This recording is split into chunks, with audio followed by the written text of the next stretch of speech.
Taliwa sa nasinating kakuwang sa mga classroom sa mga eskwelahan sa Lapu-Lapu City, dugang mga bagong classroom sa Sabang Elementary School, gi-turn over na. Ani ang report. Formal nang gi-turn over ni Lapu-Lapu City Mayor Cindy King Chan ang 4-story 8 classroom sa Sabang Elementary School. 40 million pesos ang budget ni ini ubos sa Congressional Fund dihang kongresista pa niadtong higayuna si Mayor Cindy King Chan.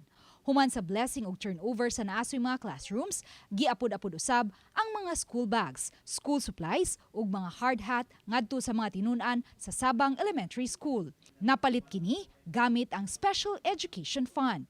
Samtang gipahibaw ni Lapu-Lapu City Lone District Congressman Junard Ahong Chan nga nagahina na og 404 million pesos ang mga bagong classrooms nga pabarugon karong tuiga sa nagkadiyang eskwelahan sa 11 ka mga barangay sa Lapu-Lapu City. Kini naglakip sa 12 ka mga classroom sa Mactan National High School, 9 ka mga classroom sa Paho Elementary School, 16 ka mga classroom sa Babag Elementary School, 12 ka mga classrooms sa Santa Rosa Elementary School, 8 ka mga classrooms sa Buaya Elementary School, 8 usab sa Kalawisan Elementary School, 12 sa Mactan Elementary School, 8 sa Punta Engaño Elementary School, 8 sa Suong Mactan Elementary School, 8 usab sa Kauoy Elementary School, ug 12 ka mga classrooms sa Talima Elementary School. I think kining tanan, urag magdungan jud siguro, no? So dungan gini sila kay nanaman ni sila budget, no? So depende na sa DPWH, no, pag-divide nila sa mga contractors para simultaneously magsugod sila dungan sad.